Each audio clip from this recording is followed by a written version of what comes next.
সালামু আলাইকুম। আমি নাইম দক্ষিণ কোরিয়া থেকে সবাইকে স্বাগত জানাচ্ছি আমার ইউটিউব চ্যানেল নাইমিলিতে। যদি চ্যানেলটা ভালো লাগে তাহলে পাশে থাকা বেল আইকনটা ক্লিক করবেন আর সাবস্ক্রাইব বাটনটা তো অবশ্যই ক্লিক করবেন। আর যদি ভালো না লাগে দেখতে থাকুন, দেখতে দেখতে ভালোবাসা ভালো লাগা হয়ে যাবে ইনশাআল্লাহ। তো আমার প্রতিটা ভিডিও বক্তব্য দেখার আগে খুবই অনুরোধ থাকবে যে আপনি ভক্তের চশমা এবং চামচামির চশমা নামক যে একটা কি বলে যে অদৃশ্যমান চশমা আছে সেটা খুলে আমার ভিডিওগুলো দেখবেন, তাহলে আপনি ইনশাল্লাহ এই ভিডিওগুলো থেকে আপনার ভালো লাগবে। প্রসঙ্গ হচ্ছে চীন। চীনের উইঘুর যেই একটা এলাকা আছে, যেখানে আপনারা জানেন যে গত বছর অগাস্ট মাসে আপনার যে চীনের উইঘুরে গোপনে চীনা সরকার কর্তৃক চীনের যে কমিউনিস্ট সরকার আছে তাদের দ্বারা যে চীনে বসবাসকৃত যে মুসলমানরা আছে দীর্ঘদিন যাবৎ আপনার নির্যাতন হয়ে আসছিল। ওইখানে আপনার কয়েকটা বন্দি শিবিরে অসংখ্য মুসলিম ভাই বোনদেরকে আপনার আটকে রেখে নির্যাতন করা হচ্ছিল। তো সেইটার ব্যাপারে লাস্ট একটা আপডেটিং আজকে আমার চোখে পড়লো। খবর হচ্ছে দৈনিক যুগান্তরের, যে আপনার ওই বন্দি শিবিরগুলোতে আটকে থাকা অসংখ্য মুসলিম নারীকে আপনার ইনজেকশন পুশের মাধ্যমে বন্ধা করা দেয়া হয়েছে, যাতে তারা নতুন করে কোনো সন্তান আপনার জন্ম দিতে না পারেন। তো এটাতে লাভ হবে কি, যে আপনার নতুন করে ওইখানে মুসলমান কমিউনিটি যেটা আছে তারা আর স্ট্রং হবে না। তো এই ব্যাপারে কথা বলতে গেলে অনেকে আছেন আমার মতো যারা এই বিষয়টা সম্পর্কে খুব বেশি ভালো জানেন না। তো আমি সেই বিষয়টাতে একটু পিছনে যাচ্ছি। ফার্স্ট হচ্ছে চীনের যে ধর্মগত বিশ্বাস। আপনারা জানেন যে চীনকে আমরা যদিও বৌদ্ধ ধর্মের একটা বড় দেশ হিসাবে মনে করি, কিন্তু উইকিপিডিয়া অনুযায়ী বা তথ্য অনুযায়ী চীনের প্রধান ধর্ম হচ্ছে শান ধর্ম ও থাও ধর্ম। টোটাল চীনের জনসংখ্যার আপনার 20 থেকে 30% লোক তারা কিন্তু এই ধর্মটার অনুসারী। আর সেকেন্ড হচ্ছে বৌদ্ধ ধর্ম। টোটাল চীনের জনসংখ্যার 18 থেকে 20% নাগরিক বৌদ্ধ ধর্ম অনুসারী, আর 3 থেকে 4% হচ্ছে খ্রিস্টান ধর্ম অনুসারী, আর 1 থেকে 2% হচ্ছে আপনার ইসলাম ধর্মের অনুসারী। তো টোটাল চীনের জনসংখ্যার আপনার 40%-এর উপরে আছে যারা নাস্তিক্যবাদী ধর্মবিশ্বাসে বিশ্বাস করে, তারা সৃষ্টিকর্তায় বিশ্বাস করে না। আর চীনের যেই সরকার আছে কোথাও না কোথাও এটা কমিউনিস্ট সরকার যারা চীনকে পরিচালিত করে। তো চীনের এই উইঘরের যেই অংশটা বা উইঘর যে জাতিটা আছে বা ওই যে অঞ্চলটা আছে সেই অঞ্চলটা সম্পর্কে আপনার একটু তথ্য জানা দরকার। তো উইঘরে যে জাতিটা এটা হচ্ছে আপনার চীনের সরকার কর্তৃক আপনার যেই 56টি নৃতাত্ত্বিক জনগোষ্ঠী চীনে বসবাস করে সংখ্যালঘু সম্প্রদায়ের, এর মধ্যে একটা জাতি হচ্ছে আপনার এই উইঘর জাতিরা।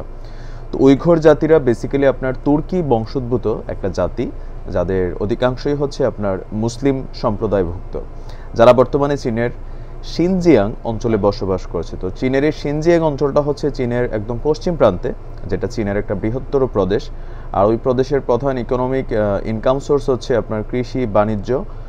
এইসব কারণে আপনার এই চীনের শিনজিয়াং অঞ্চলটা মোটামুটি বিখ্যাত। এখন এই উইঘর জাতির উপরে কেন হঠাৎ করে চীনা সরকার আপনার গত বছর আগস্ট মাস থেকে আমরা যদিও তথ্যগুলো পেয়েছি, ঘটনাটা দীর্ঘদিন যাবৎ, কিন্তু কেন হঠাৎ করে চীনা সরকারের এমন আগ্রাসী মেন্টালিটি মুসলমানদের উপর হলো? তো একটা কারণ তো আছেই, যেটা কোরআন হাদিস দ্বারা প্রমাণিত, যে মুসলিমদের বিরোধিতা যেই অন্যান্য ধর্মগুলো আছে তারা করেই যাবে, সেটা একটা রিজন। আর আরেকটা রিজন হিসেবে চীনা সরকার যেটা আপনার আন্তর্জাতিক সংবাদ সংস্থাগুলোর মধ্যে the independent, the sun, the guardian, এই আপনার যে সংবাদ সংস্থাগুলো আছে তাদের, বা বিবিসি, রয়টার্স, তাদের তথ্যসূত্র থেকে যেটা দেখা যায়, চীনা সরকারের দাবি যে শিনজিয়াং প্রদেশে আপনার 2009-এ, তারপর হচ্ছে 2013-তে, 2014-তে, 2017-তে নানান সময় আপনার ইসলামিক একটা জঙ্গি গোষ্ঠী, বিচ্ছিন্নতাবাদী উগ্রগামী জঙ্গি গোষ্ঠী, তারা বিভিন্ন সময় চীনের ওই অঞ্চলটাতে নানান ধরনের হামলা চালিয়েছে, যার মাঝে প্রায় আপনার 300 থেকে 350 মানুষের প্রাণহানি ঘটেছে। আর এইখানে এই যে বিচ্ছিন্নতাবাদী ইসলামিক জনগোষ্ঠী, তাদের সাথে উইঘরের থাকা যেই মুসলিম জনগোষ্ঠীটা আছে উইঘর জাতি সম্প্রদায়ভুক্ত, তাদের অনেকটাই আপনার যোগাযোগ আছে। ইভেন আপনার আন্তর্জাতিক স্টেট যেই কি বলে আন্তর্জাতিক যে অপরাধ মানে গ্রুপ মুসলমানদের মধ্যে ISIS যারা, তাদেরও কিছুটা জনসংযোগ আছে। তো এই কারণে আপনার চীনের সরকার বেসিক্যালি এই শিনজিয়াং অঞ্চলে বসবাস করতেও আপনার যে উইঘর জাতির মুসলিমরা আছে তাদের উপরে তারা কঠোরভাবে আসলে মনোনিবেশ করেছেন, যার কারণে ওই অঞ্চলটাকে যদিও স্বায়ত্তশাসিত অঞ্চল বলা হয়, তারপরেও এটা কাগজে কলমে, বাট বেসিক্যালি এটা চীনের কেন্দ্রীয় সরকার দ্বারাই পরিচালিত হচ্ছে। তো ওই অঞ্চলটাকে তারা বিশেষ নজরদারিতে রেখে ওইখানে আপনার অস্থায়ী অনেকগুলো বন্দি শিবির করে, যাদেরকে সন্দেহ হচ্ছে তাদেরকে সেখানে ধরে ধরে আটকানো হচ্ছে। এটা হচ্ছে আপনার চীনের সরকার তরফ থেকে এই বক্তব্যটা ছিল। এগুলো পুরনো খবর, আপনারা অনেকে জানেন। তো এখন আমি যে বিষয়টা নিয়ে কথা বলতেছি, আজকের বিষয়টা, যে এই আন্দোলনটা দীর্ঘদিন যাবৎ চলে আসছিল। আপনার ব্রিটিশ সংবাদ মাধ্যম দ্য ইন্ডিপেন্ডেন্ট এবং জাপানের একটি সংবাদ মাধ্যমকে দেওয়া সাক্ষাৎকারে আপনার যুক্তরাষ্ট্রের বসবাসকৃত একজন নারী, যিনি এই উইঘুর সম্প্রদায়ভুক্ত, যিনি ওই জিনজিয়াং প্রদেশে 2017 সালে কারাবন্দী ছিলেন, তার একটা ভিডিও সাক্ষাৎকার আপনার হিউম্যান রাইটস ওয়াচ যারা আছে, হিউম্যান রাইটস ওয়াচের একটা কি বলে যে একটা প্রোগ্রামে তিনি ভিডিও কলে তার এই ভয়াবহ অভিজ্ঞতার কথা লিখেছেন বা বলেছেন। সেখানে তিনি বলেন যে তাদেরকে যখন আপনার কারাবন্দী করে রাখা হতো জিনজিয়াং প্রদেশে, ছোট একটা রুম, আপনার দেখা গেছে 10 থেকে 15 ফুট আয়তনের একটা রুম, সেইখানে আপনার 20 থেকে 30 জন মহিলাকে একসাথে গাদাগাদি করে শুয়ে রাখা হতো, নাম্বার 1। নাম্বার 2 হচ্ছে সেইখানে তাদেরকে নিয়মিত একটা ইনজেকশন পুশ করা হতো। তো কি ইনজেকশন সেটা তারা জানতো না। তাদেরকে প্রতিদিন আপনার নিয়মিতভাবে যে কারার যে দরজা আছে, দরজার বাইরে তাদের একটা হাত বের করানো হতো, সেখানে ইনজেকশন পুশ করতো। তো এইভাবে দীর্ঘদিন পুশ করার পরে তিনি বেসিক্যালি আপনার 4 মাস সেখানে কারারুদ্ধ ছিলেন। তারপর তাকে ছেড়ে দেওয়া হয়, কিন্তু ছেড়ে দেওয়ার আগে এটা শিওর হওয়া হয় যে তিনি মানসিকভাবে প্রতিবন্ধী হয়ে গেছেন, মানসিকভাবে তিনি ভারসাম্যহীন। এটা কনফার্মেশন হওয়ার পরে তাকে বের করে দেওয়া হয় সেখান থেকে। আর আন্তর্জাতিক হিউম্যান রাইটস ওয়াচ যারা আছেন তাদের মাধ্যমে তিনি বেসিক্যালি পরবর্তী সময় এখানে যুক্তরাষ্ট্রে আসেন।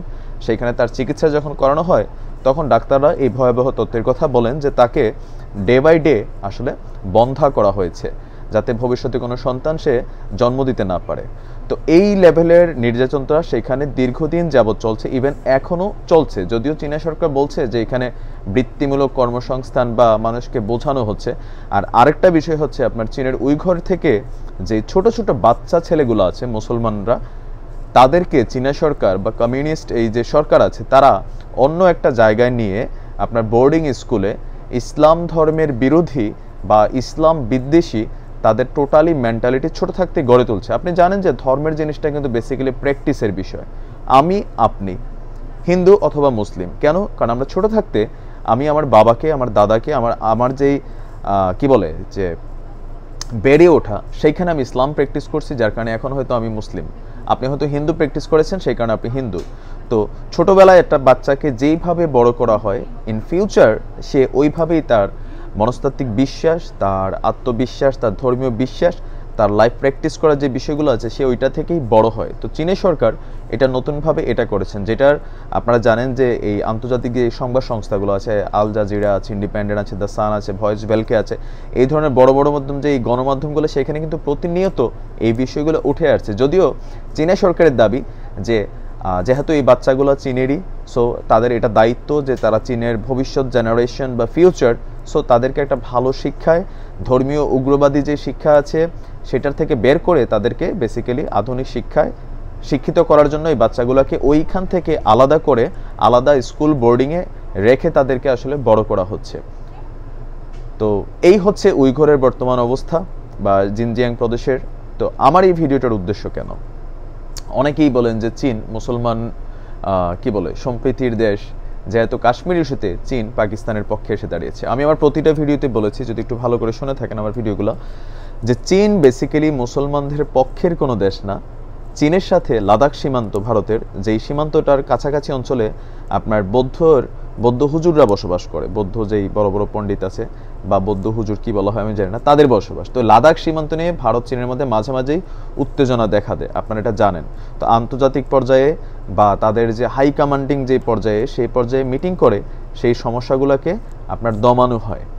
তো চীন পাকিস্তানকে সাপোর্ট করছে। আপনারা জানেন চীন বর্তমানে বিশ্বের একটা পরাশক্তি দেশ।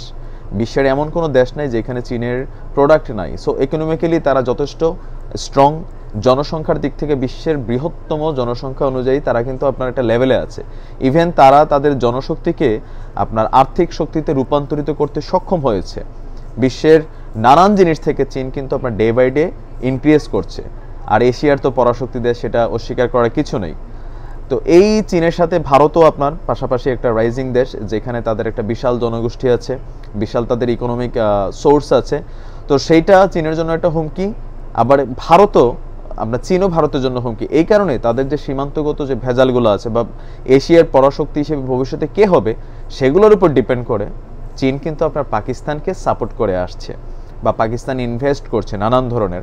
অনেকে হয়তো একটু আবেগে বলছেন, আমি একটু আবেগ কম খাই, বাস্তবতা নিরিখে আমি কথা বলতে পছন্দ করি। তো চীনকে যারা মনে করেন যে মুসলমানদের বন্ধু প্রতিম দেশ, বেসিক্যালি বিষয়টা এরকম না। আর পাকিস্তানের বিষয়টাও আপনার এখানে কাশ্মীর ইস্যুটা এটা তাদের ভূ রাজনীতির একটা অংশ, মুসলিম ভালোবাসার অংশ হিসেবে এখানে যতটুকু না আমরা যারা কথা বলি, আমরা কিন্তু এজ এ মুসলিম হিসাবে কাশ্মীরের মানুষের জন্য কথা বলি। যদিও অনেক ভারতীয় ভাইরা আমাকে গালি দেন, তারপরে একজন মুসলমান যখন কোথাও নির্যাতিত হয় আমাদের খারাপ লাগে। সেই হিসাবে অনেক পাকিস্তানি আছেন যারা সাপোর্ট করছেন, কিন্তু যারা যারা বড় বড় রাজনীতিবিদ আছেন তারা কিন্তু এখানে প্র্যাকটিক্যালি রাজনীতি করছেন। তো যাই হোক, পরবর্তী ভিডিওতে আরও আপডেট পাবেন। আজ এ পর্যন্ত। চীন সম্পর্কে নতুন নতুন খবরগুলো ইনশাল্লাহ আপডেট করার চেষ্টা করব। যাদের ভালো লাগে চ্যানেলটা সাবস্ক্রাইব করে বেল আইকনটা ক্লিক করে রাখবেন। আর যদি ভালো না লাগে দেখতে থাকুন এই সুন্দর চেহারা, কোনের সঙ্গে ভালোবাসা হয়ে যাবে ইনশাল্লাহ। আসসালামু আলাইকুম।